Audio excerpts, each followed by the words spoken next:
Hi, this is Sri from TechieTalksAI. In this video, we'll see how we can run a custom container. In this case, we'll just run an Nginx container and browse the web server that is running within the container. So here, I have the Arduino UNO Q and just connect it to the USB. And I have got the USB hub.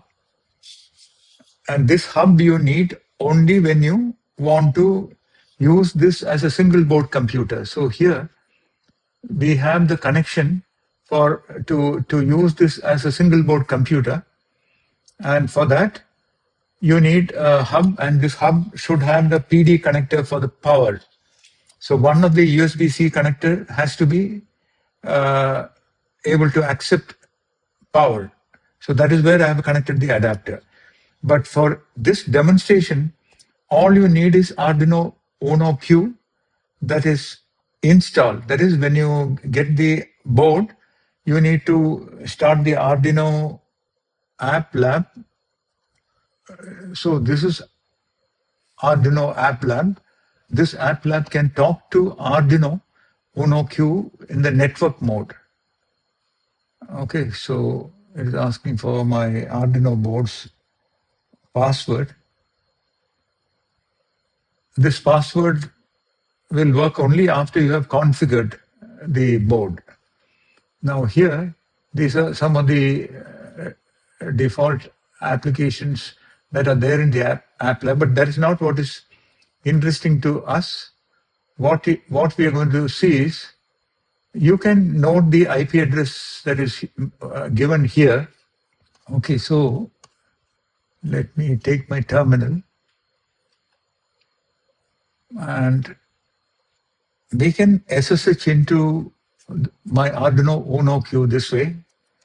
That is Arduino at 192.168.1.107. Okay. And password,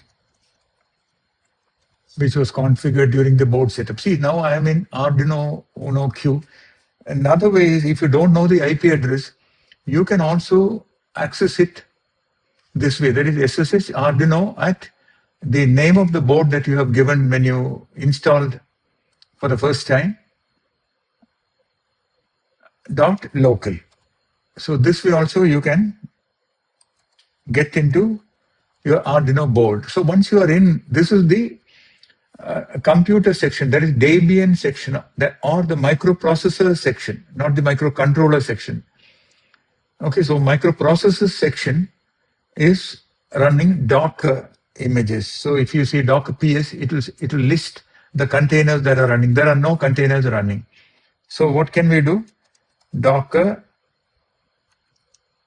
run -p, we will map a port to internal port, and Nginx colon Alpine, tiny Nginx. So this container will be launched within the Arduino UNO Q board. Okay, so and like this has started a web server. So if we browse q1.local or even this IP address, okay, we can copy this.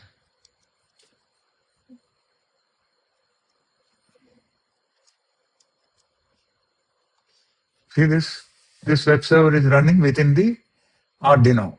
So if we unplug this from the USB adapter and connect it to portable power bank, you will have a portable web server that is running within the Arduino UNO Q. And using the Python bridge, we are able to interact with the microprocessor, and you will have a wireless application that can run Docker containers and also control GPIO pins. So it is an interesting configuration, but the setting up of Arduino UNO Q is little frustrating, because at times it just goes off, then you need to restart, etc. But things will stabilize. This is a new board, things should stabilize, but it is a very interesting board. We will make such tiny exercises based on this board in coming episodes. And another thing that I've noticed is if you're running a lab and if you're looking for a cost-effective desktop environment that you want to give to your students, Arduino UNO Q offers a best solution. So this board that I'm having is 4GB one. So when I tested the browser, the performance is quite good. Like you can use it for Tinkercad and such similar application which you want to teach students. This will act as a good desktop instead of Raspberry Pi, which is costlier. Give your valuable comments. Please remember to like, share, and subscribe. See you in another video like this. Bye-bye. This summer, don't let screens win. Let your child design in 3D, print their creations, and build a real obstacle-avoiding robotic car. Join online or at our Trivandrum Maker Lab. Summer starts April 6th. Book your seat now.